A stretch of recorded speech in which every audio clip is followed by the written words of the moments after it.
of hopelessness and helplessness. The government gives them the drugs, builds bigger prisons, passes a 3-strike law, and then wants us to sing God Bless America. No, no, no, not God Bless America. God damn America. That's in the Bible for killing innocent people. God damn America for treating us citizens as less than human. God damn America as long as she tries to act like she is God and she is supreme. Not to take you down, but to keep you looking up. Why am I telling you this? Why am I telling you this? Hello, I'm Bill Clinton, Hi, I'm Chelsea Clinton. and welcome to Why Am I Telling You This, our Clinton Foundation podcast. Growing up in Arkansas just after World War II in a family that didn't have a lot of money, most of our entertainment revolved around storytelling. Listening to my relatives and neighbors around the kitchen table or at my grandfather's store led me to believe that everyone has a story, and that everyone's story. Why am I telling you this? You guys have good. I don't know if I have a good Bill Clinton. Is that okay? I don't know. I used to 8 years of economic growth. That's a passable Bill Clinton. Passable. It lives. I mean, he's been done like so much since like the '90s that you can do something that doesn't even resemble his voice. Great. It's like That's that's awesome. Clinton. My best impression of him, I can only get the 3 words that he's quoted at from the Star Report after he puts the cigar in the hey, takes a puff. It tastes good. It tastes good. Is that what he said? We did a whole fucking bit on the analingus in the Star Yeah, it was- Report. Oh my god. Wait, so that's in there. That's really real. Yeah. I didn't know. I was like, Katie what? was looking that up in real time, and she's like, "Holy shit, it's really real." Who went down Analingus. on who? We don't know. It was unclear who Only ate the ass. CIA knows. Yeah. We're hoping it was a mutual. It was like an ass-eating 69. Which, you gotta be limber, but you know she was a young intern, so. Yeah, you gotta have a Well, long neck for that. I can't believe I'm telling you this, but it should be more called the Starfish Report. That's what I was thinking. Like the Limp Bizkit album. I hate that Limp Bizkit is the first thing I thought of when you said chocolate starfish. The dream of the 90s. The fucking I'll put the audio in at the beginning of this, but there's so hello everyone. If you're listening to this, throw your headphones down and run as fast as you can to listen to a far superior podcast, the Bill Clinton and Chelsea Clinton podcast entitled "Why Am I Telling You This?" It's got a hook line like a road comic, like a fucking blue collar comedy sort of thing. They keep going like, and that's Bill why the cable guy. why am I telling you this? It's really fucking weird that the former president of the United States has got this podcast that, like, the premise of it. What does that even mean? Why am I telling you Well, this? he says, and in the little promo thing, they play clips of his speeches where it says, "No, why am I telling you this?" And that's a refrain he has a lot Over and because over, he yeah. has these like wind up explanation. And this is, I don't think he could get elected in 2020 because he takes so long to give. And famously, he was almost booed at the 1988 convention because his speech went on so long, and then he got an applause line when he said, "In conclusion," and they're like, "Fine." So he is a windbag, and he doesn't have any real ideas other than like doing all these things that go against the Democratic coalition, like cutting Social Security. So he will give these these long and boring speeches and say, "No, why am I telling you this?" But he does it in like a sort of his compelling way, and he'll set up little scenarios that he gives the audience with, "Why am I telling you this?" Yeah, he was very much a anecdotal politician, right? I mean, it's the entire idea of Bill Clinton is Hope, Arkansas, right? He's got a alcoholic father who leaves the family. He comes up from nothing. He's got all these stories about the time he went back and signed the death warrant of a mentally handicapped guy while he was running. Oh wait, no. He did. He has all sorts of stories about. I met a woman. What does he say? I like to imagine part of his early stories that he just killed a man in the swamp and didn't tell anyone about it. Yeah, which is what, if you listen to the promo we did, there's the little violin music that makes it sound like a serial murder podcast. Yeah, that's immediately what I thought. It's like, oh, another murder podcast. Yeah. Those are very popular. It Yeah, might do I mean, very well. it's smart. Yeah. They could probably get a solid base going off of that. They could, and maybe that'll be like a continuation of that stupid book he wrote where it's like the president is, then the president have to kill somebody or whatever, and that He wrote a book with James Patterson. Yeah. Yeah. Yeah, it's weird that they're just making fan fiction now. That's actually what you're saying though about his catchphrase. Why am I telling you this? That makes so much sense because he was thought of as this like sort of slick orator, and like thought of as a great orator, but also as like a trick, fucking Slick Willie. Slick Willie. As being someone who's able to manipulate the story they're telling. And actually, I feel weird about this because when you were explaining that, like how he goes all the way roundabout to get to... Now, here's why I'm telling you this.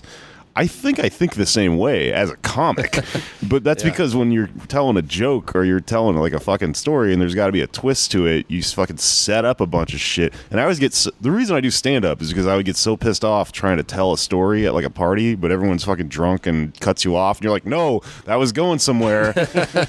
And then I'm in the corner and I'm like, I was supposed to get to the part where I'm like, this is why am I telling you this? Yeah. And then I started doing stand up, whereas Bill Clinton then went and into politics and killed a bunch of people or whatever. Well, to go back to what Anders said before, and by the way, it's a pleasure to be potting with you for the first time. Likewise. If I was trying to rack my brain about, because I lived through the 90s as we all did, and I was like, had a political consciousness at that time, and I tried to look back and think of one single thing that Bill Clinton did as the president for those 8 years that I support, and I could not find a single one. I couldn't do it. What do you have anything? I like when he killed that mentally ill man. Okay. He wasn't president yet. No, never mind. Doesn't count. The minimum wage went up despite his best efforts. Yeah. Okay. I think he had a couple of bucks thrown to AmeriCorps. Yeah. But that's really it. Yeah. He had a tax hike. That's right. Yeah. But it was, I think, pretty spread out, although it did go more to the rich. However, he very quickly pivoted to the deficit shit after 94, I believe. Right, he started talking about deficits, which is very much the right-wing / neoliberal, conception of things. Which, at the time they thought would be this historical era-defining achievement of a balanced budget. Which, in all fairness, has not really happened in American history that often because it just doesn't fucking matter. Absurd. It does nothing unless you're like a creditor. Yeah, I mean, especially if you have like the global reserve currency like the United States does. I mean, we've seen over the last fucking 8-9 years that deficits do not matter at all. How many fucking treasury bills does China have? How many trillions of dollars worth of U.S. debt? Doesn't matter. It's a completely a right-wing talking point. And Bill Clinton, back to the anecdotal shit and the Slick Willie shit, the reason why he was such a great politician, and this is true, I think, also of Obama, and this is what they're betting on with fucking Biden, too, is that he's able, of course, to triangulate and sell these things with slick oratory. Yeah. Biden's not a slick orator, but he's got that aw shucks sort of Clinton thing where he's He's also got the sexual harassment thing, which is the other thing that I like that he did. I knew Obama was missing something from his presidency. It wasn't creepy enough to win. Well, it's funny because I brought up Social Security earlier. Clinton actually did not cut Social Security. Thanks, Monica. Neither did Obama. Exactly. Monica obstructed his ability to pass that, to get that done, and then McConnell under Obama, because they were like just saying no to absolutely everything the White House wanted to do, even when it was their shit. Thanks to those two, Social Security is still rock solid. Despite the best intentions of our two last Democratic presidents, we still have a bit of a social safety net. Not much, but it's there.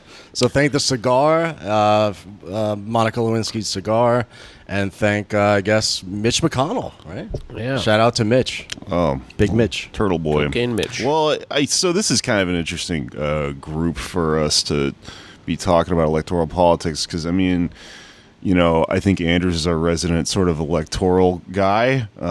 Definitely knows a lot more about the inner workings of this stuff than me. And then, I mean, yourself, Sean, an anarchist. By the way... I'm not an anarchist. Thank you very much. Okay. I appreciate that. Sorry. I'm adjacent, but yeah. Sure. I don't want to get your exact tendency wrong. I don't want to miss-tendency you. If you guys want to talk tendencies, you're going to be here for a while. It's complicated. Yeah. Oh, by the way, I guess we should intro all of us. I'm Jake Flores. This is Anders Lee. Anders Lee here. Sean KB Hey, from I'm Antifada. Sean KB. What's up? Hey. I don't know. I mean, are you? Do you pay attention to like the fucking 2020 race and like, do you have a big dog in this fight? Oh God, you're asking me if I care about 2020. Or like electoral politics. Like I know a lot of people sort of check, are of the opinion that it either doesn't matter at all or is not like, it can't be the singular thing. Or some combination or varying degree of. I have a nuanced position on this, but to answer your direct question, am I interested in it? I am, to the extent that I do read the news every day, and obviously I don't think elections are completely unimportant. I think they are meaningful for our lives and for this world. I have to say that. This 2020 race, this quadrennial spectacle beginning so early, and plus the complete buffoonery right now of American politics, I read the news all the time, but I cannot get exercised about anything that's happening, including the supposed constitutional crisis we're in right now. So, in terms of the day-to-day, I glimpse it, but it's not like, under Obama when I'd be looking at the political news to see, what sort of ways he was triangulating himself, or the inner workings of Congress, or the national security state, or even under Clinton, or Bush, I should say, with the national security shit. Nothing under Trump seems to fucking matter right now. Just, and it's completely uninteresting to me because it's just one man's narcissism and ego. And I'm happy to talk about 2020. I think in general, I'd like to wait at least 6 to 12 months because we're 20 months out at this point. But that's where I'm at in terms of following it. Right. I mean, I'm like a lot of people in that I got hooked into politics because of the theater, the dynamics, the personalities, all that stuff. Which, it doesn't. Ultimately, it doesn't matter what's important or ideas, and that's where it led me to eventually. But I totally get where people will dismiss that, rightly so. But I think it is kind of a way to hook people in, and unfortunately, it does to some extent. It does matter when you do have a candidate who you think can enact change. I think, at this moment, I have no qualms about, refreshing the Google News about Bernie Sanders to see which thing he said today. But at the end of the day, it's about ideas, material forces, dialectics. Yeah, I guess that's kind of where I'm at, where the only reason that it is particularly interesting to me right now is because there's this factor of Bernie that might possibly change something. I agree with that. A lot if that wasn't really the case and this was we were in one of the last few elections, it would all feel sort of way more in the abstract and away from anything that you had any tangible grasp on or anything. That's what I guess what I was trying to say is before Bernie Sanders started running for president, I was embarrassed to know things like who Mitch McConnell is or what, that stuff, the theater aspect of it, I wouldn't tell my leftist friends. But now that these two worlds are kind of overlapping a little bit, and you actually have something approaching Marxism on a national stage, to me, it's really exciting. But I totally get what people from a further left perspective are this is a waste of time. I'd say on the Bernie tip, I agree 100%. That's the only interesting thing about the upcoming primaries and then election. And the only thing really that excites me about Bernie is, I shouldn't say the only thing, but the most exciting thing about Bernie is what social forces he represents, and also what will be the consequences for those social forces, and by that I mean the working class, if and when he were to get elected. The reason why Bernie is different from, say, even Elizabeth Warren, and I convinced Hamilton Nolan of this on the Antifada, I'm quite proud of myself, is that Elizabeth Warren is a great technocrat. She's not a great politician. I don't think she's going to make it very far, right? But she has all these ideas, break up the banks, raise the minimum wage, yada, yada, yada. Right, a weird think piece about Game of Thrones for some reason. Yeah, sure. She's a real wonk when it comes to Westeros and the United States government. But I think what's important about Bernie is for the first time in several generations, we will have a politician who in the abstract is for something called socialism, but more importantly, actually understands that there is a class struggle, and any change that comes out of a Bernie Sanders candidacy and potential win will basically, it'll unleash these social forces that we're already seeing, these waves of strikes. If we just have a president for the first time in several generations that gets the fuck out of the way, and lets people mobilize and organize and actually encourages that, then I think that the potential for strikes and protests and direct action in general will quickly surpass even what it is that Bernie Sanders, it will be fighting for in the political realm. I do believe it'll unleash these sort of social forces. Yeah, I heard the phrase recently. I think I might have heard this on Chapo or something, but there's somebody who just coined what's going on right now in America as class struggle, social democracy, which is like, politically the bare bones of it are not as far left as we want, but the fact that class struggle as a concept is this big thing that is getting into the heads of people that were, previously sort of ignorant to it is maybe the most important thing for just moving everything in that direction. Yeah. Well, it's something that in decades and situations prior would be seen as like a compromised social democracy from like a socialist party is now that's a major victory because of how far right everything has gone. So the tactics you use and the conflict at play to get these things passed is a lot more extreme than the actual policies themselves in compared to the broad scope of history and what people have demanded in the past. Yeah. You say history, and that's exactly where I'm going when I talk about these material forces, social forces. It seems like in all these different eras, whether it was the 1920s with the open shop drive, whether it was in the 1950s with McCarthyism, whether it was in the 1980s with Reagan, at all these different periods in time, the analysts, the smart people, the intelligentsia basically said, you were wrong. The class struggle does not exist, right? It's ephemeral if it does, and it's only because outside agitators come in or demagogues come in that these even these conceptions of social democracy or democratic socialism or unionism even exist. But over and over again, what we've seen is that there is something empirical about the way that we view the world as socialists, anarchists, communists, whatever we are, because it always comes back. And we're in that one of those moments where it is coming back. And I think we're going to talk about strikes later. It's almost like a... There's this cycle that happens that's almost like empirical evidence for our worldview. Right. After the Great Depression, right? So which happens in 1929. It takes 4 or 5 years for the labor movement to get off its ass, to come together, for people to recognize that the class struggle is on and they could do something about it in order to create the CIO and this massive strike wave and unionization wave in the United States. You said we're so far back, Anders. Yeah, like just to come back to the conception of like 1960s, labor and unionism, we're so far behind that it's taken us, 10 years since the last crisis for the American working class to get off its ass. But it always happens, and it's coming back now, and it happens in the same way every time, which is that there's a crash, and then when the tide starts to rise again, people start to expect more. When they realize that capitalism as it exists cannot give that to them, they start to organize, they hit the streets, do direct action, organize, and start striking. And I think that we are in that moment, again, in the cycle where we've got an exciting 5, 6, 10, 20 years ahead of us. Mm-hmm. And Sanders is as much a reflection of those social forces as he is the cause of it. Yeah, and I understand the critique from a lot of people on the left that there's like this laser-like focus on Bernie Sanders and getting him elected, and that seems like myopic in a lot of ways. But it's also it's really hard to envision what the world would be like. I don't want to jinx myself and say that he's going to win, but it's hard to even begin to grasp at that. But to me, that's the beginning.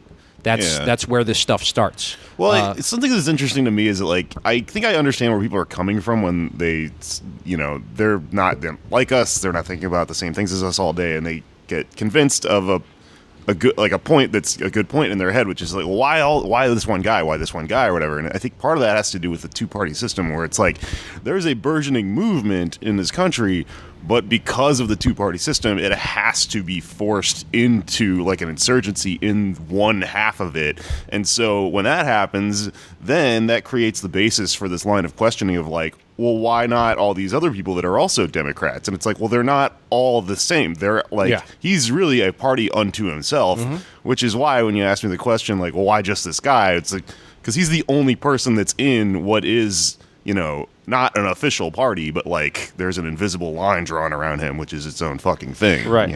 I was at a conference recently, a Marxist conference, as I like to do, and this Trotskyist, he was actually ex-ISO, I believe, because the ISO RIP is now gone. He had a really good point.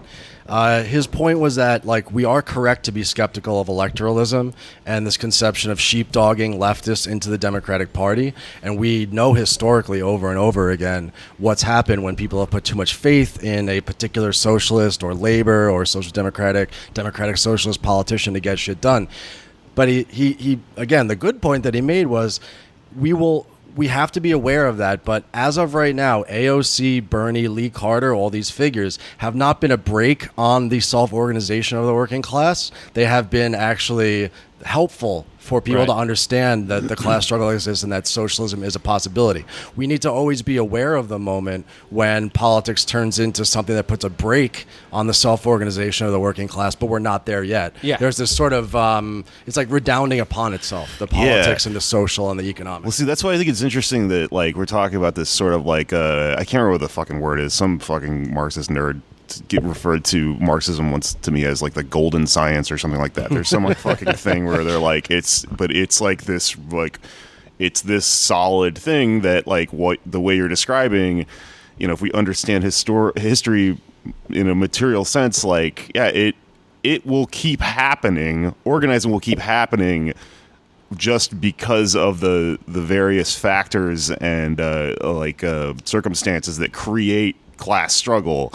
It's not that it keeps happening because someone keeps airdropping Marx tomes and shit onto people and then telling them not a bad how to do idea it. though, folks. If you have a helicopter or an airplane, go for it. Yeah. I'm sure everybody's wearing a helmet. Yeah.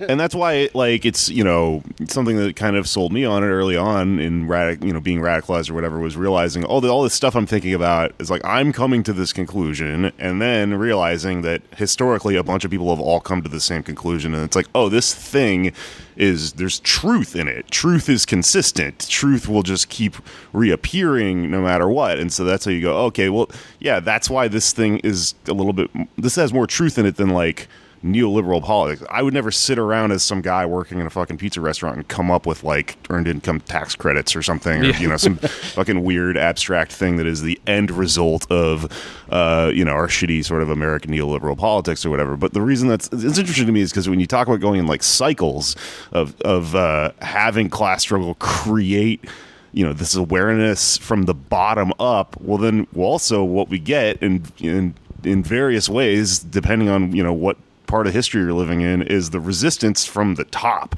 And so I'm really kind of freaked out right now living in like what I think is like a little burgeoning awareness of class struggle, and then also watching like media outlets and the powers that be sort of try to push back against it and make it not happen just by convincing you that it's not happening or whatever. And like a funny example of that is like this fucking Delta Airlines thing. Oh yeah. I guess people are organizing at Gamers Delta. do not rise up. Yeah. Delta Airlines. Someone snapped a picture of this ad that they put around to try to convince their workers not to organize. It says union dues cost around $700 a year, and then there's a big graphic of like an Xbox controller, and it says a new video game system with the latest hits sounds like fun. Put your money towards that instead of paying dues to the union, Delta. And like, it's fucking hilarious because it sounds like Hank Hill wrote it. Like, it sounds like someone who's like 1,000,000 years old that doesn't know what a video game is but thinks that the youths are obsessed with them wrote it. Yeah. And also the message of it is insane because it's like, what do you think a union's for? It's for me to have more money so I can buy more video games. Yes, exactly. It's hilarious how they're grasping at straws right now to get to make this stop. Like you said, all these forces are going to align against what we are doing right now, and I mean we in the broadest sense. And right now they're using like cute graphics of video games to be like, wouldn't it be greater, than spending what it would be $15 a week on union dues? Wouldn't it be better to have the new Skyrim or something like that? It's fucking laughable, of course, right? But wait till fucking things really pop off. You're gonna see like a lot more than like bad advertising. They're gonna get more desperate. Like it's the fucking CEO of Delta is gonna like skateboard into the room and shit with like all the knee pads on. Be like, hey guys, I bet you think unions are pretty fucking. And then he dabs and throws his own back out and shit. Oh man, why did the shareholders vote Beto O'Rourke as the CEO of this company? Yeah, see, that's what I always pictured, like, if you're in a workplace and people want to unionize and they come in and try to quell it, it'll be like, oh, well, did you know about Law 85-7C or something? And this is like the technical jargon you have to confront. But everyone I hear from who's in that situation is just like, no, they come in with this, like, old-ass propaganda about, like, this is what someone in 1927 hit someone else in the head with a baseball bat. Like, it's not, there's nothing there. I mean, I'm deep within it, right? Like, my trade union has been around for 120 years at this point in time, and Can you say what it is? It is Building Trades Union, the United Brotherhood of Carpenters, cool. And so many people in so many industries, including my own, are kind of skating on what people have done, a century ago. Yeah. And another amazing and beautiful thing to watch are different sectors and also different generations rising up and doing and repeating, as you said, Jake. These sort of things that were happening so long ago, because the joke in my union, it's not even a joke, people say it seriously all the time, is they wish they had the mob back. They really do. Like, when the mafia was in control, everything was great. There was always work. We always got a fucking pay raise every time. If there was a non-union outfit and they came to the area, it got taken care of real fast, and everything was great. Now, what they're looking back to is a point in time where the idea of class struggle unionism had died, and this kind of parasitic entity of the mafia or the mob had come in to to replace, the self-activity of the working class. But at the same time, they're not wrong, because right now we don't have any enforcement mechanism against capital, and we're having our lunch eaten every fucking day out there with non-union coming in and shit. So, like, people have this recognition that things used to be different, even within currently existing trade unions. But I think for all of us, broadly, we're trying to figure out again how you get there, right? What does that power mean? How do you recreate it in this particular era without having some jaboni from Staten Island coming by with and like punching your supervisor in the face? I think it's jabroni, which is fine. Well, that's something else I wanted to ask you about. Is one of the news stories over the past few weeks is, of course, Biden announcing, and this is another place where the electoral and the broader historical intersect, but right away, all these union leaders jumped in bed with the Biden campaign. What's that about? What's with this split between rank and file and leadership, and how far does that, I mean, I know it goes back since the beginning of unions, but more so recently, how has that developed? Well, I mean, you have to understand that as soon as you get into the position where you're no longer in the field, in the yard, on the shop floor, you're automatically, your personal self-interest is separated from the rank and file of your union, right? That is a structural thing, because all of a sudden now, if we're giving concessions on our contract, but you have a car that's paid for by the union, you make $250,000 a year, regardless of what the hourly wages of your workers are. You sit in your office for 8 hours a day, regardless of how many hours somebody else has to work, just to make their ends meet. There's a real material separation that happens between the rank and file and the union bureaucracy. And what we've seen again is that without grassroots, bottom-up rank and file power, these union management becomes very sclerotic and very self-interested. And in the specific case you're talking about with Biden, and we saw this with Clinton too, when it was Clinton versus Sanders, is that they fucking know. They know that Bernie Sanders is going to support organized labor. Unlike Barack Obama, who said, I'll put on my shoes and I'll walk the picket line. Like total fucking bullshit. He didn't even do card check, right? They know that fucking Sanders will be supporting organized labor in this country because it's just historically he's done it, and it's what his entire rhetoric and his platform is on. Is about the working class in this country. But they can hedge their bets and they can go with Biden because if they can, be the first ones to endorse him, right? Then how do they lose? It's a win-win situation. Yeah, right. That's what happened with Clinton. If they think he's gonna win, and then they're the first people to get a piece of the pie. Yeah, of course. Yeah. It's this transactional kind of politics, and there were also union leaders that supported Trump. Oh yeah, certainly in our trade and in other ones. I mean, obviously cops and fucking correction officers and border patrol, which are all unions, which should not even be in the labor movement. But yeah. That joke about the mob is really interesting to me because you say people are kind of half joking and they're kind of serious, and it's like, okay, so. Maybe I don't know if I'm getting this right, but it kind of seems to me that the concept of the birth of what a union is happens, and then there's sort of this decay and it falls apart, and then this stratification thing you're describing happens, and there was this weird Band-Aid in the middle of it that was like the mob influence. I just watched Hoffa. That's a big plot point in Hoffa. Yeah. Also, oddly enough, I was just randomly watching an episode of Futurama before we started this podcast about this. There's a fucking mob in Futurama, and then a fucking strike and scabs and a union, and this happens. Some of those comedy writers knew more than I think that they knew.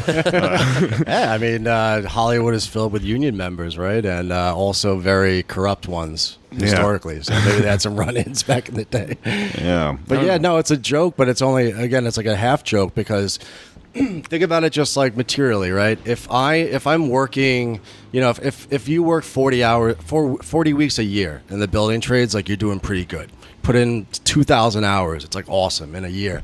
If my pay is going up, 2-3% every single year. If there's union work everywhere, I'm talking about the 70s, 80s, early 90s at this point. But like 10% of my pension is like being skimmed off and going away. I mean, that's bad, of course. Like, do I want my pension stolen? No, I don't obviously want that.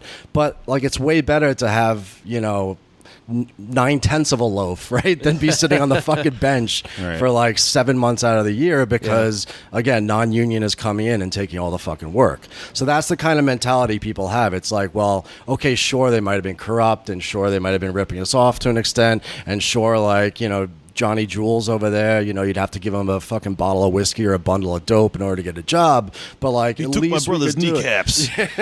But at least we had work, and that's business unionism. And yes, it's this like parasitical. What did you say? You said like. Or Jake, you were saying when the actual self-activity dies off, it comes in to replace that. That's exactly what it is. And so in order to recreate unionism in the United States, it's not only going to be battle against capital and employers, but will be a battle within the unions themselves. And you've seen this, of course, with the teachers' strikes. You've seen this with wildcat strikes over the last several years. There will be a battle not just to replace that management, those union bosses, union bureaucrats, but also ultimately to make them irrelevant because the power has always been in the hands of the rank and file. And what kind of scenario is he playing out with? Going back to this, if Sanders wins, is their egg going to be on the face of the union bosses for backing Biden? Could there be some reconciliation there? What I think will happen is, again, I think that it's a win-win for the union bureaucrats because they know that Bernie's a labor guy. So the way. The reason why I said earlier unleashing social forces is if you go back to 1933, sorry folks, I do history, all right? You go back to 1933, you had the beginnings of, a socialist consciousness and working class consciousness, and you had the CIO starting to organize all these industries, industrial that hadn't been, organized before. And when FDR comes into office and he starts to do pro-labor legislation, the union leadership, the union organizers could go to a shop floor or go to a mine or go to wherever and say to the workers there, the President of the United States wants you to form a union. Okay, and then the people are like, "What? Wow, the president wants us? Yeah, okay, great, let's do it." And then pretty soon, over the course of the next few years, it overruns even what FDR wanted it to do, which was to increase consumption and make jobs more stable and bring the economy back. And all of a sudden, you had millions of Americans in the United States who were socialists, anarchists, and communists. And then it's like, whoa, we got to pull this back.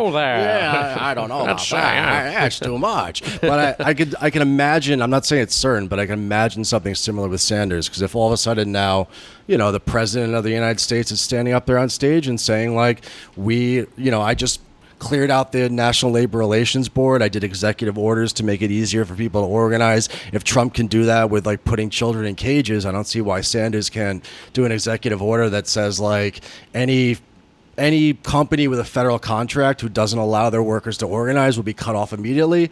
If he's up there with the bully pulpit, along with presumably a bunch of other kind of social democrat-oriented Democrats, I think that will give people the kind of, permission, I guess, to start to do things that I think people are starting to inherently understand we have to do anyways, right? We have to work collectively. The power of the banks and capital and the bosses in general is too much. And again, I think that's the interesting thing about Bernie Sanders, more so than even like his specific policies. As much as Medicare for all would be great for all of us, right? Yeah. I think that's the more interesting thing. Yeah, for sure. And I mean, you can see it in like, there's this story this week about the governor of Tennessee went to a Volkswagen factory, kind of asked the local media not to report on it. The purpose of his talk at this Volkswagen factory was to talk about having an open dialogue, which is this huge dog whistle for don't unionize, because it's better if we can just talk to each other directly and not through a union or whatever. And then like he kind of the happy ending to the story is that people in the factory were basically like, fuck this, and like, boot him over and stuff like that. And it's like, well, where'd that come from? That's class consciousness, Yeah. Well, and this is something like that, with the rise of labor supporting Trump, this is kind of like chickens coming home to roost in a way for the Democrats, because, back in the 90s, a lot of union leaders and I think membership were prepared to line up behind Pat Buchanan, who's a far-right lunatic, but he was talking about trade, which... Ross Perot, same thing. Yeah. Do you think that this is happening? Because it's interesting watching, like, these events play out and watching, something like union leadership jump all over the map and support different people. And, like, I've been thinking a lot about the two-party system lately, I guess, because, like, there's, like, these interesting subgroups within both Democrats and Republicans that I'm like, if we had a bunch of different parties like in a European style, would labor all organize into one party? Would like these psycho fucking pro-life Christian people be in the Republican Party? They seem to have at various different points been sort of like brought into the Republicans and then sort of ignored. I'm thinking about that because there's like obviously this big abortion, backdoor ban that's happening in Georgia right now, and the place of pro-life shitheads within the Republican Party is like interesting to look at with Trump in office and then Pence as VP. Yeah. Yeah, because it's not something they're that explicit. Republicans running for office, even Trump, are that explicit about in their rhetoric, anti-choice, anti-gay stuff, but then it gets written into laws because that wing still has clout in the party. Yeah, I don't know. Quietly now, right? Yeah. It's not like the 2000s or like even under Obama where these cultural issues, are out front every single day. It's just very quietly, Trump appointing conservative judges, in every single level of the judiciary, and just quietly putting 6-week abortion bans into effect. And it's just kind of like take it for granted now, I guess, within the Republican Party that if you get one of our guys in, like we've captured the Republican Party at this point. Right. They can be a philanderer. They can grab them by the pussy. They could be gaudy and fucking kind of foppish and prance around and do, weird things with their hands, like a theater director or something. But you know that they're gonna.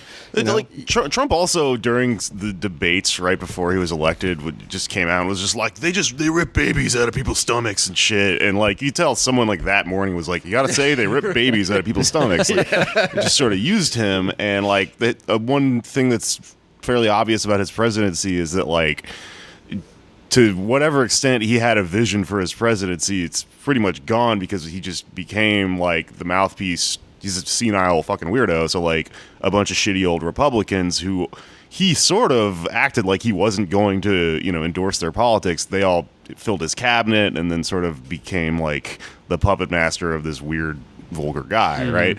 Do you think like, I guess conversely, I'm thinking about Sanders. If Bernie Sanders wins, do you think he has like enough people to form a cabinet that won't really like overpower him in the same way, or do you think he just will use executive action well enough to override any of that sort of things happening? That's why it's like kind of scary to me that he's like the only person, with his politics. Yeah, well, there aren't that many elected officials who have his politics, but I think there's no shortage of like academics and like organizers and people who could fill that role. I mean, I think the real danger is him poaching too many of them to where there isn't, and this is something that's happened in Latin American countries where you've had a really strong grassroots left movement and they take power and everybody from the movement goes into the government and then the movement kind of dies.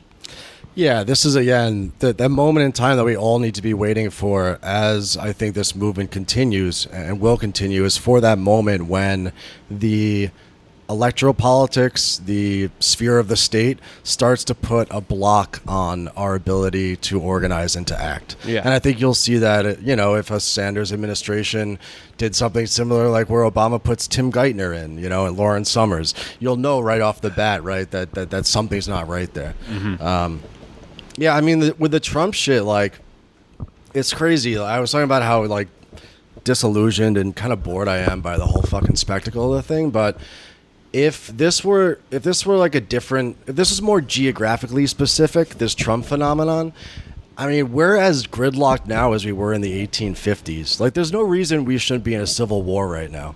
I think maybe, like, that sounds insane to say, but think about the 90% of Republicans who are like completely in the fucking bag for Donald Trump, and then the 90% of Democrats who think he's the most odious thing in the entire world. These two completely different worldviews that exist, and it's just surprising that we aren't even more at one another's throats right now, because this kind of like Trumpian populism is, I think it's really showed these contradictions within our society.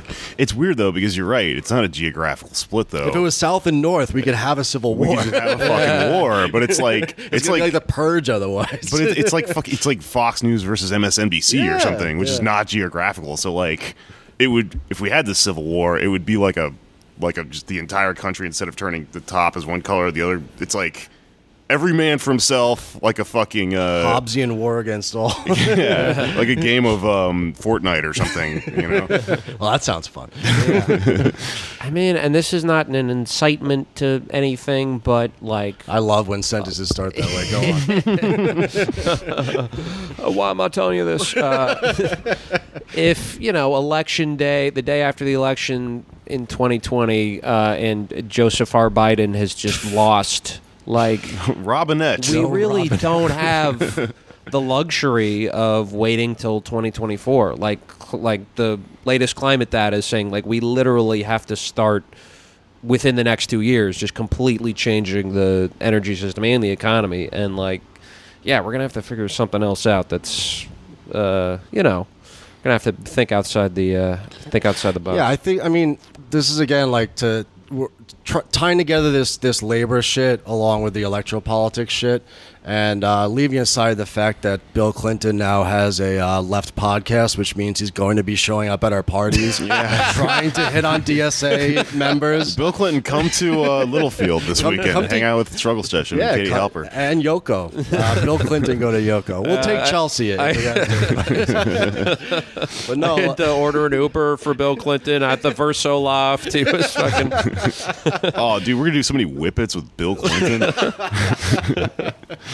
Oh, that would be frightening. I feel your pain. I forgot where I was going with that whole thing, but I think that. Oh, what you're saying? Why am I about telling you this? Why am I telling you this? I think the criticality of this moment is like really serious, and I think that even the liberals, liberals out there, if you're listening, I don't know why you're listening to Pod Damn and not Pod Save America, but I think even liberals have a sense of this with their. I don't know, with all the faith they put in the Mueller report and also the amount of Sturm and Drang about impeachment, there seems to be this moment where it seems like everything is really fucking heightened and very crucial. And even people who aren't particularly radical politically, if they're on the left or the right, feel that we're at this critical juncture right now. That is 100% the reason all my liberal friends are freaked out and insane right now is because that they're aware that something's wrong and they don't know how to fix it. And that's our fault. Yeah, honestly, sure. So I mean, not completely our fault, but to get to the question of what's going to happen in 2020, 2024, again, pushing back against the electoral thing, irrespective of what's happening, who wins, who loses, what policies are put in place, which ones aren't. Our job is always the same, which is to get, maybe 1, 2, 3 of our liberal friends who are out there banging on about fucking impeachment.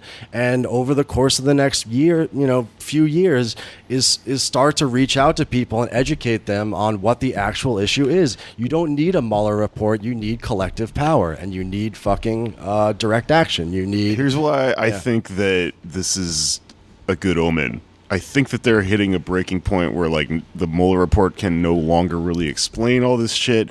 And I also think they're starting to freak out. And the reason I say that is because Pod Save America, our father podcast, just tweeted the ad for their next episode, and the graphic for it is just the Pod Save America font over a house on fire. I swear to God, they're stealing our bit. They're going full on scary Cronenberg goth. I think it might have been the Notre Dame Cathedral. It was just a house burning to the ground, and then it said Pod Save America, which is time to lawyer up, boys. A far cry from a smirking George Washington listening to a podcast or something. I think they're starting to realize how fucked up everything is. You think the Johns are going to get on board? Man. My thing with this is that okay, so if you're a liberal, you're freaked out, and then something happens. You either start investigating, how do I fix this? And then you meet us, and then you go, oh my God, we should all collectively organize. Or you just freak out, and then you just paint yourself into a corner, and then that's when you become psychotic. And the same thing happens, I mean, that's where reactionary right-wing people come from, is an understanding that something is wrong and no fucking understanding of how to fix it. That's how you get convinced that there's some other dumb way to fix it, right? Yeah. So with liberals, I'm worried that there's now such people are just trying to convince them so hard not to go left that they are going to pathologize in some weird way, and who knows what Pod Save America will turn into. Well, I kind of hope it does turn into something like this if in the next couple of years the country and world moves really far to the left, and then that's where they end up. Is yeah, and similar. You have maybe 10 million Neurotandon clones out there. Like wine moms who are real messy on Twitter and are blue wave. I don't know, Biden and Clinton stands, right? Similar to Bernie Sanders when he gets in office. It's enough for those libs to just get out of the way.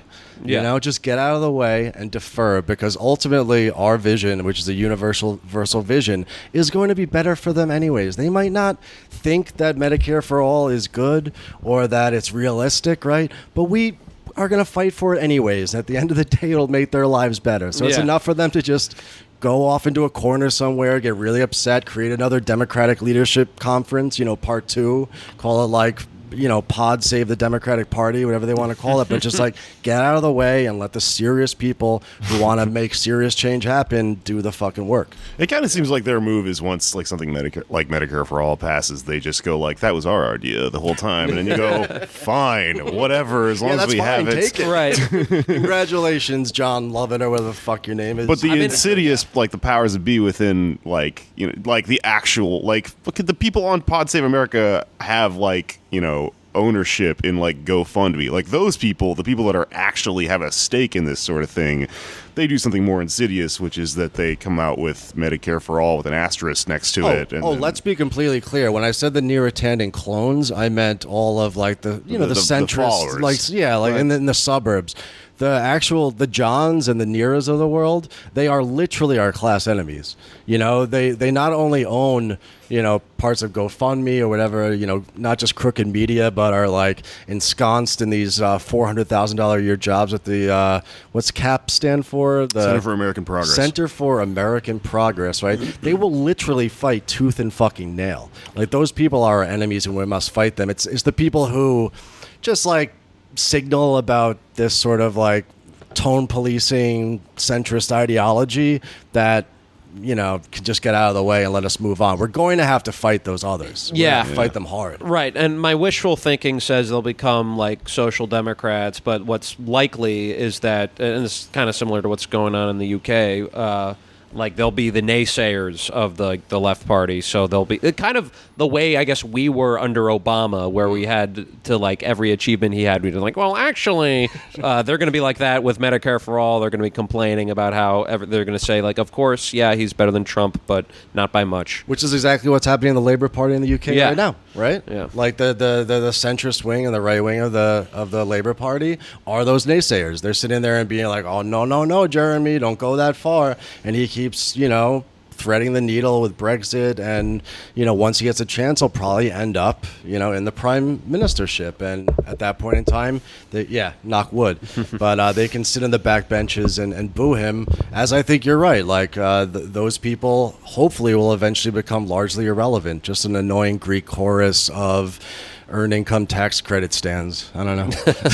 Yeah, I don't know. I guess like to me, it's what's interesting is the top-down manipulation of those people, because like I do have like a lot of friends that were fucking more hardcore libs a couple years ago that have sort of come around to DSA and left light stuff like that, and like are clearly moving in the right direction, but like are very much of the like they don't want to make I think a drastic change and go like hey, I'm burning my old identity to the ground and I'm now this or whatever. They want to be like invited in, and so the power that like the fucking near-attendants and the Johns and stuff have over them is that they go, you still agree with us though, right?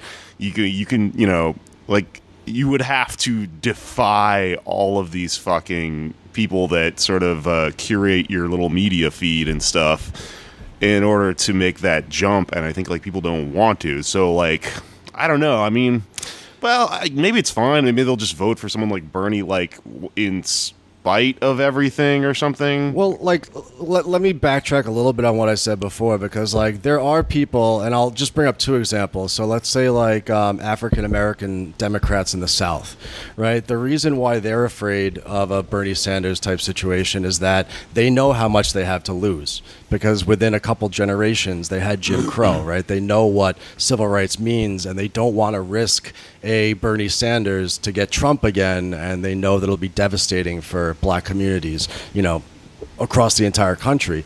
There's also the people too that these are the Neras and Johns of the world who are in the top 20%. Like, these people in the United States are still doing great. They are pulling away from the rest of us. You've got like that lower 80%, which probably all the listeners of this show are in, where it stops becoming a choice and it starts to be an imperative, right?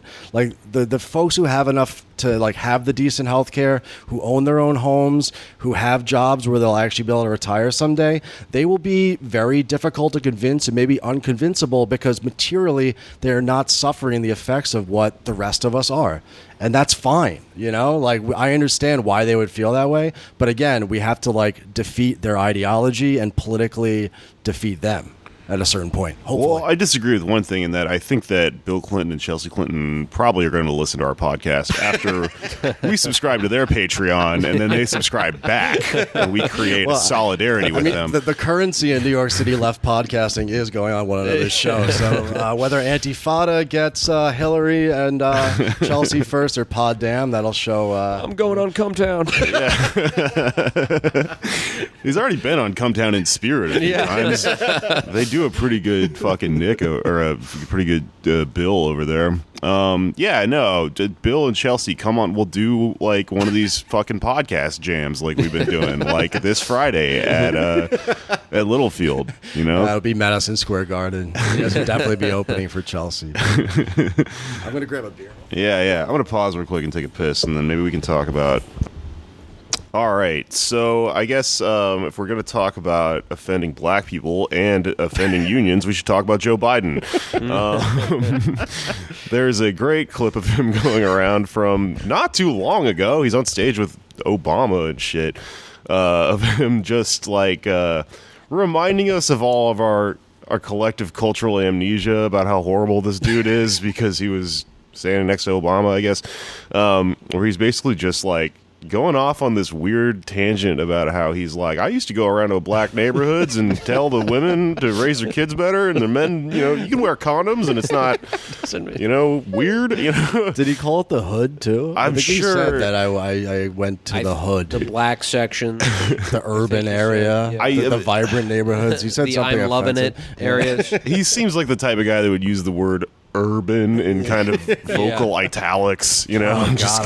The fact of the matter is, what Hillary points out, there's neglect on the part of the medical and the white community focusing on educating the minority community out there. I spent last summer going through the black sections of my town, holding rallies in parks, trying to get black men to understand it's not unmanly to wear a condom, getting women to understand they can say no, getting people in the position where testing matters. I got tested for AIDS. I know Barack got tested for AIDS. There's no shame in being tested for AIDS. It's an important thing because the fact of the matter is in the community's engaged in denial. They're engaged in denial. No one wants to talk about it in the community, and we do not have enough leaders in the community and outside the community demanding we face the reality, confront the men in the community as well as the women, letting them know there are alternatives. Thank you. Travis? I went through this bitch when I was in food service, and we had our checks were cut by Carver Bank. You know Carver Bank? It's like a historically black-owned business from Bed-Stuy, but it's like a small like credit union bank thing. And when she got her first paycheck, she's like, "Carver, isn't that an urban bank?" There was a black guy, like the porter was standing there. He's like, gave her that look, like if it was Twitter and somebody did one of those GIFs, he gave her that look, Yeah. Yes, urban is definitely a word that Biden would use unironically. Yeah, it's such a weird dog whistle because it's like people that live in cities use it to just refer to things as being like black, Right. Like that weird racist whisper thing. But yeah, I don't know. Biden, why is he the front runner? Is this going to keep happening? Is it just name recognition? He is so clearly the opposite of everything that is even, good about. I mean, even the fucking rest of like the weird center Democrats are like adopting Medicare for all and stuff like that. And he's just sort of like blustering around saying like, I haven't thought about healthcare. Fuck it. You'll just vote for me anyway, He's got the firefighters union, but what do you think, Anders? What is the deal with because he's like, has he started a lot of fires accidentally and like they like him? He is a dumpster fire. So my take on Biden is that he's a warlock. He is. There's a myth in this like ancient sort of obscure religion of Hermeticism that like this is the end of the movie Waking Life is about this, which is actually kind of a bad movie if you're an adult, but blows your mind. Alex Jones is in it. Yeah, Alex Jones is in it. My old bodega's in it. But there's this theory about the crucifixion where this guy is saying that like, a demon visits him and he realizes that like time is stuck in the moment of the crucifixion. When the crucifixion happened, a demon visited us and stopped time in that moment and created an amnesia that like convinced us all that we're all stuck. The time is still moving, but in reality we're stuck in a flat circle. Yeah, and so the allegory in this religion, I guess, is that like we need to collectively somehow figure out a way to get back to that moment, solve the moment, and get back on the collective like proper timeline and out of this smoky fake thing where we think it's the year 2019, but it's actually still the moment of whatever.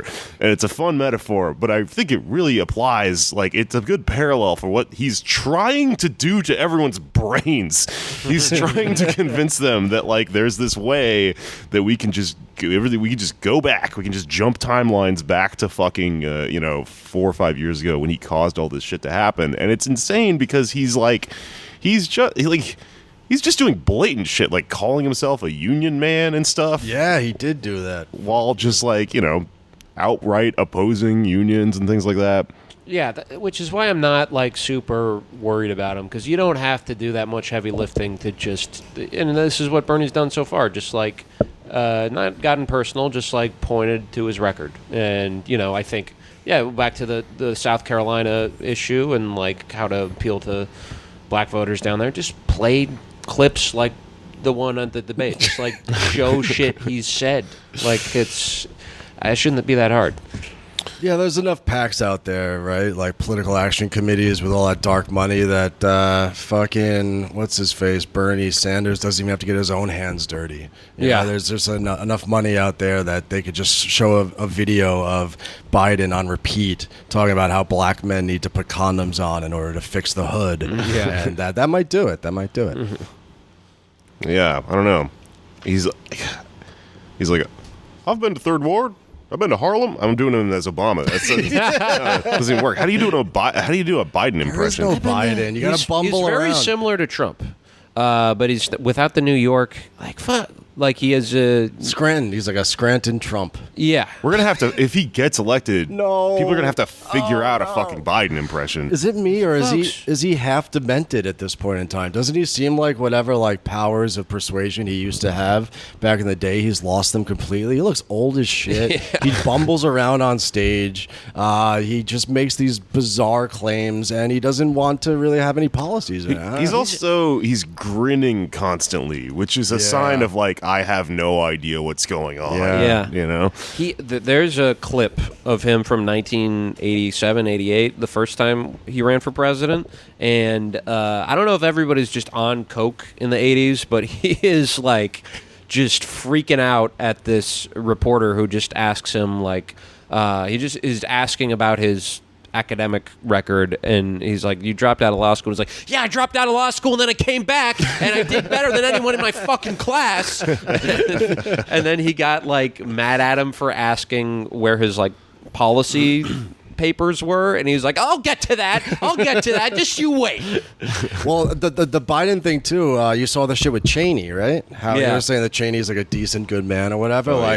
Part of the reason why Biden is so out of step right now, I think, with American politics is he sincerely believes, I guess because he's such a fucking ball gargling, power hungry 40-year fucking politician, that Democrats and Republicans can find some common ground in this era, which is completely not true at all. No. Which is why any centrist like Buttigieg, or who else is that, Kamala Harris, right? Yeah. Who goes into Washington with the expectation that they can paper over these differences between Trump's America and like the rest of the United States, they're completely fucking delusional, right? Biden really thinks that he can do what Obama said he was going to do, which is go in there and find some compromise. And you mentioned Mitch McConnell before, like the first thing he said when Obama got into office is we're going to make him a one-term president and not allow him to pass any legislation whatsoever. So the Biden thing is just so ridiculous on its face, but he does have this blue-collar Biden thing. It's complete affect. I think it really goes to show how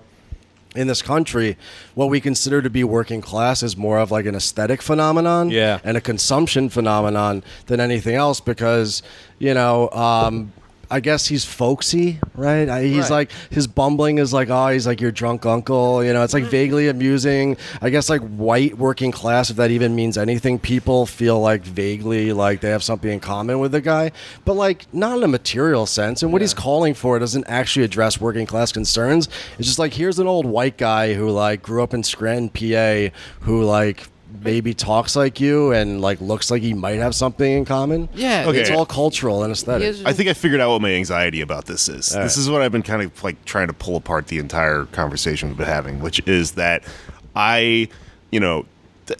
something happened in 2016, which is that we had a bunch of mechanisms in place for predicting who was going to win and what was going to happen and what was happening in the world. And then we all went, holy shit, those things are no longer reliable because something happened. We have technology, the internet changed everything, the monoculture split apart. Suddenly, it's no longer really reliable. There's not a TV box in every fucking apartment and every home that's like pumping in the same information. And so, with like trying to explain things like Trump, I mean, I have the same anxiety that a lot of people have about fucking conservative people that are in my family and that I know, which is that like they've been brainwashed by Fox News.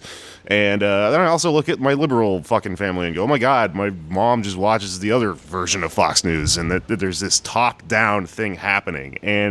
But simultaneously, we're also talking about a burgeoning idea of bottom-up thinking, of like people being aware of their own class, place in the class struggle, and also, maybe starting to branch out and take in better forms of information and media that then cause them to think from the bottom up and not from the top down, not to be brainwashed by, this fucking higher power group of people that control media and all this stuff that informs and dictates like what you're comfortable thinking and what branch you're able to go out and stick your neck out on. But to me, I guess Biden is really funny because he's like, in my mind, if this scenario I'm describing is true, he's the last fucking evil grasp that top-down thinking has of just like, we're going to sound out this fucking junkyard dog we got, Joe Biden, this fucking dude who's just going to come out and just go, it's fucking 10 years ago. It's not even right now. We're back. Shut the fuck up. Don't even ask me political questions. Right. Don't ask me about my platform.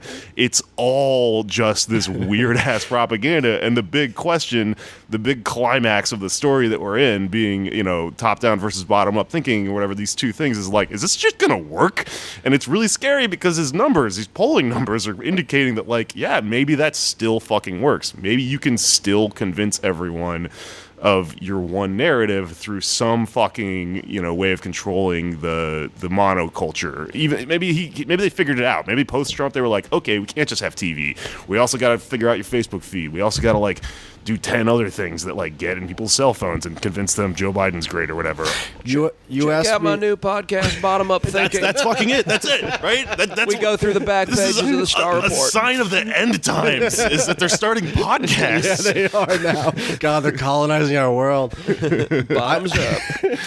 I mean, like you asked me, first thing you asked me is if I'm an anarchist, and I said no. That doesn't mean I'm not adjacent, right? But for me, and I think what it's important to impart to, I think, everybody out there is that, like, it is nearly axiomatic on the left, wherever you are, if you're anarchist, communist, socialist, whatever the case may be, right, that people ultimately do not come to consciousness because somebody explains things to them nicely, right, or, like, sits down with them and holds their hand and walks them through a process.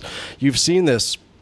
2018 was the most number of strikes since 2007, so that's 12 years, and the most number of people on strike since 1986, when I was 6 years old, okay? Like, people, it doesn't matter what those teachers in West Virginia or the teachers in Arizona or the other striking workers felt or like imagined the world to be, whether they're Biden people or Trump people or whatever, they learn by doing.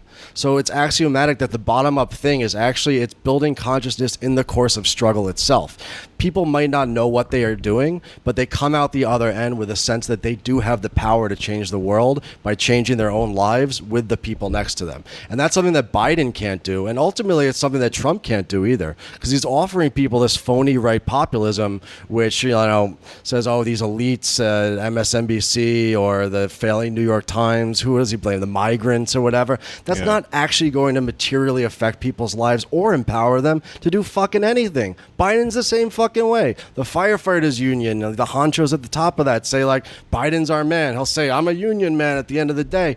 But, like, people, I don't think, I'm scared too. I'm scared that the end of history could continue with Biden, that the end of history will never end.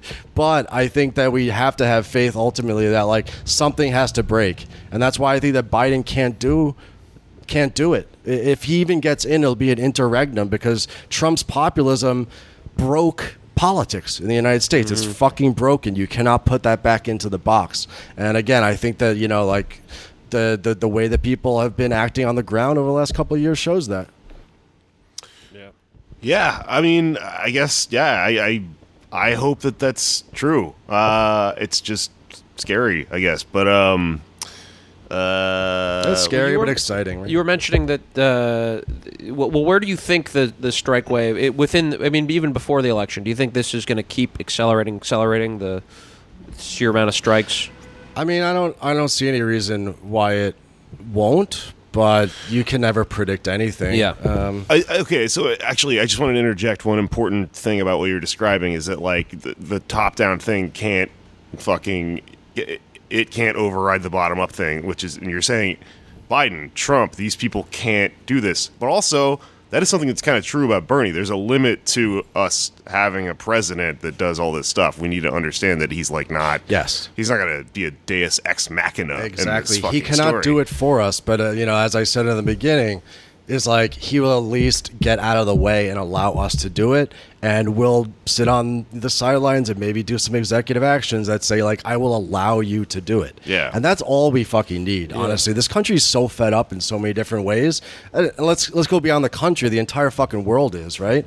That, like, if fucking you give people the permission to go out there and do shit, they're already taking it themselves. But if the most powerful person in the free world is saying, like, it's open season on your bosses, I think people will take that wager. Yeah. And he's also, like, calling for a participatory legislative process where he goes out, barnstorms the country, and goes to members of Congress, their districts, and organizes people.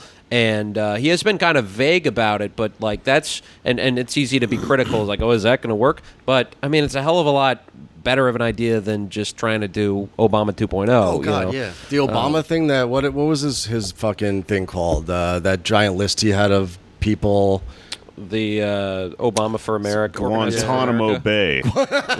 Did you know I saw this fucking thing a couple days ago. There's an old Onion article about, like, Guantanamo Bay, like, creating, hospitality for, like, elderly and dying, like an old folks home in Guantanamo Bay. And that was released, like, I don't know, 10 years ago or some shit as a joke, like Guantanamo Bay. And now it's happening.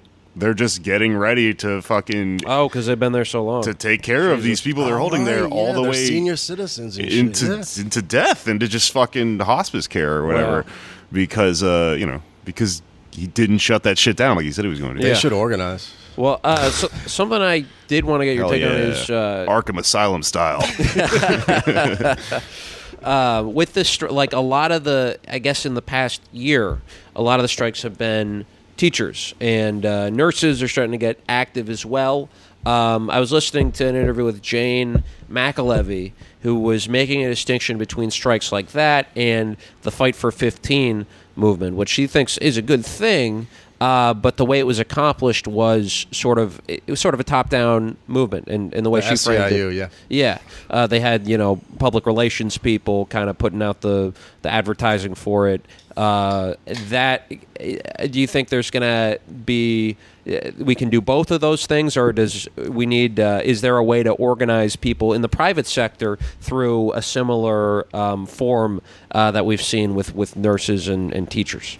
I mean, I think it's a both thing. That's why I don't write off the Sanders phenomenon, because I do think there is, if you will, a dialectic between the political and the material, the economic, right? They're forced, they bounce off one another and they inform one another. In terms of, like, who is striking and for what reasons and what the future of the labor movement is, I think ultimately, if you look at it, over the last 40 years, the entire basis of the U.S. economy and the global economy has shifted. Part of the reason why you see strikes by people like teachers or Uber and Lyft drivers and folks in just the service sector, the tertiary sector in general, is because global capital has managed to despatialize itself. It's managed to go from a situation where production of consumer goods or means of production or just factory and industrial jobs have gone from the core to the periphery, because those jobs can be moved to China, Vietnam, Brazil, Cambodia, whatever the case may be, right? You cannot do that with a nurse. All right, they might want to. There's all this talk of automation. You are not going to automate a nurse. You can try to automate a teacher, but people even know now, the charter school people, that you're not going to have a fucking computer teaching your children. As long as the robot has a gun, I'm happy. But fucking, what I'm getting to is that I think that the conception of working class we have, like I said before, like this kind of cultural and aesthetic and consumer conception, completely breaks down when you're looking at these service and pink collar jobs and even white collar jobs, which are essential in any given location in the United States because they cannot be moved to a different area.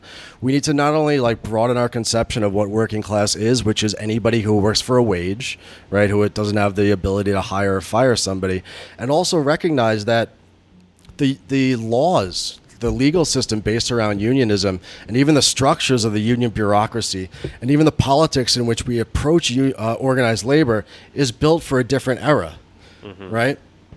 You look at the Uber and the Lyft drivers, for example, right? They are independent contractors. They do not have the right to organize. They are literally like small businesses themselves, right? They pay all their own taxes. They don't get any benefits, no payroll, shit. And like, so many workers so are many fucking workers. They've moved everything in that direction. It's brilliant on purpose. because capital loves to put the onus and the burden directly on the individual. It not only, of course, like makes you pay for your own health insurance, your own taxes, whatever the case may be, but of course, also at the same time, it alienates you from other people who are doing the same economic activity as you, makes it impossible for you to organize. So, like, where was Martin Luther King when he got assassinated? He was in Memphis. And why was he in Memphis? Because sanitation workers, largely black sanitation workers, were trying to organize.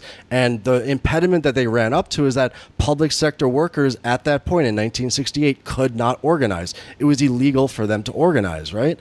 Same thing with the Uber and the Lyft drivers. When you look at it, all those industrial jobs have gone across the entire world. What's left now are these service sector jobs. Anything that's still labor intensive in this economy and cannot be pushed overseas, that is where you will see these strikes. And that is where everything fucking ideological, legal, political, economic is in line against people organizing.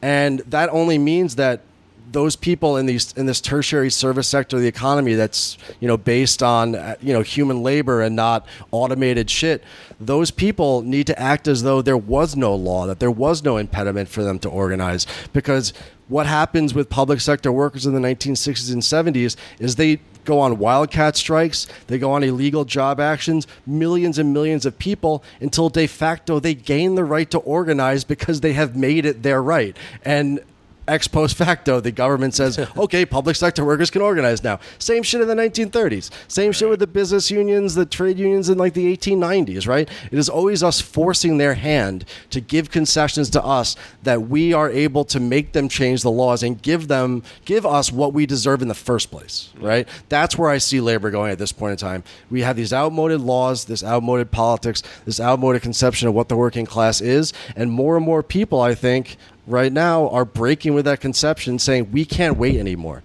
right? We have to start organizing now. Damn the law, damn the fucking unions who won't even try to organize us. We got to do it ourselves. And yeah, I mean, hopefully Bernie Sanders doesn't put a stop to that. I don't think he will. I think that's the future. The next, 5-10 years, we're going to see a wave of struggle, or at least I hope, inshallah. Yeah, well, I hope that is the truth because, I still am an independent contractor outside of this podcast, and I look at it sometimes and go like, man, I really see what they did here is that they sold me a really interesting Faustian deal, which is it's like, hey, you want to have, your free time and your own schedule? Well, sure, but you have to forfeit a lot of your own rights. And then you look at this thing, this independent contractor gig economy thing, and you go like, all right, well, how do we organize? Can we? Are they not going to let us? Is there a huge... $700 could get you a new Xbox, right? Maybe if we get the Xbox and then we start a Twitch stream. Hold on, we don't need a union anymore because we're making so much money off the Twitch stream. You could get Chelsea Clinton, Bill Clinton, and H. Bomber Guy to come guest on it. Just blow that shit. Chelsea Clinton is going to come in here and she's going to play the new Mortal Kombat with me, and we're going to do sick fatalities on each other, and it's going to generate so much money that no one ever has to drive Uber again. Babe, can you finish him real quick? Oh no, Bill, no, that's not what they mean. As he's eating ass. The Bill Clinton fatality is you execute a mentally ill man. He just pulls the fucking Flick of the wrist is signature. He pulls Lord Raiden into fucking Just pulls the spine right out of a black prisoner. oh Fatality. Fatality. I can't even do the Bill Clinton. Fatality. There you go. Let me be clear, fatality. It's Obama. Doing You're right, though. We fatality. do have to work on a Biden impression. Well, that's the 'cause I just fucking- want to keep saying. That's the Let problem. me be clear, right? Like, Anytime someone Well, he gains like a public thing, especially the presidency, everyone has to figure out their impression. And Nick actually talks about this on Come Town a lot. This is actually one of his like comedic insights that is kind of interesting, which is that like for the first 90 hours, no one knows how to do it at all, and then someone cracks it, and once they crack it, everyone else uses that thing that they just figured out, and then it leads it to like into this abstract realm where you can do a Trump that doesn't actually sound anything like Trump, but everyone Yeah. understands this is an impression like of the Trump. Dana Carvey impression of George H.W. Bush on Saturday Night Live in the 90s, right? It sounds nothing like him. Nothing like him at all. But everyone understands that it's like Essence, it's yeah. somehow related to him. So like Biden, God, if for any reason don't vote for Biden because I don't want to have to figure this shit out, Yeah. man. The comedian's burden. He's already an independent contractor, folks. Don't make him do it. We should, yeah. Well, comedians can organize against having to do a Biden impression. How about that, huh? He says literally and folks a lot, but Trump already says folks. Yeah. It's just like Trump, yeah. He's just a shitty old, Yeah. gregarious fucking uncle. Smelly type. He smells people. Maybe that's it. The impression is that you smell people. I don't know. Lots of sniffing. in that That's, impression. yeah. Yeah. I had to, full disclosure, do a Biden impression on the last paid protest, but I didn't say anything. I just, sniffed Alex. You slowly co-host moved up protect. behind him and grabbed, caressed his Yeah. shoulders and Grabbed slapped his that. hair. Alex Patak. Yeah. By the His body shoulders. language is, yeah. Alex Patak is just sitting on your knee for a photo op. All right. Well, I think that was pretty good. Yeah, you guys want to call it? What are we at? Or you want to do something, do Ukraine or whatever? I don't care. We're like an hour 20. I think we could probably. Oh, yeah. That was good. That was good. I think we had a good It was solid. We encapsulated. kinda kept on Yeah. on that shit. Little couple of different interesting arcs in there. Yeah. A lot of labor stuff. No, fuck I'm it. into it. Plugs all around. You know me. I will be performing this Friday on the Katie Halper Show / Struggle Session at Littlefield in South Brooklyn. I'll be doing stand-up to open the show, and then I'll be annoying Matt Taibbi the rest of the show. Also, come check out some live stand-up at my show. It's called Yoko. It's at El Cortez in Bushwick if you live in New York. We'll be advertising a lot more recently. We just hired a producer. I'm going on tour soon. I'll be in Boston on the 17th of this month, so I'll keep track. I'll post all my details and stuff. I'll put my pinned tweet and my website. That's it. Anybody else? May 24th, we're doing another paid protest at Mayday Space. We're raising money for DSA's Socialist Feminist Caucus. There's going to be some great comics on the lineup. We have Kenise Mobley, Katie Hannigan, who is on the Late Show with Stephen Colbert. It's going to be a lot of fun. Doors at 7, show at 7:30. Is this going to be out before the live show tomorrow, or probably not, right? Go ahead and Saturday? plug it, and then I'll Yeah. edit it accordingly. So, the live show that Jake was referring to, my partner, in more ways than one, Jamie Peck, will also be guesting at that. So, Littlefield, Brooklyn, 8 p.m. on Friday. Additionally, I and perhaps Jamie will be doing a live stream with the YouTube channel The Surfs at 5 p.m. Pacific Standard Time on Saturday. We're going to be talking about politics and political economy and all sorts of fun stuff. So you can check that out at The Surfs on YouTube. And lastly, the Antifada. We have a podcast This kind of shit that we talk with Jake and Anders, we do that ourselves all the time. Not always with them, but sometimes with them. We have the regular show, and now we have Prolet Cult, which is AP Andy's side project, part of our project, which is parapolitics, the parasocial, and the paranormal from a materialist, Marxist, communist perspective. You don't want to miss it. And I would also say, too, that become a patron today, because in the next couple of weeks, there will be another History as a Weapon, number 4, with Matt Christman, about the crisis of capitalism in the 1970s. Check it out, folks. I love those. Those are my favorite Antifada episodes. They're coming back in a big way. You guys are so smart, and it melts my brain. Sorry if I turn this into as a History as a Weapon. I always go back to my history bullshit. no, I'm always on my shit. That's why we love you, baby. Yeah, likewise, guys. All right. Always a pleasure. Yeah. See you in the club. All right, that'll do. Thanks, y'all.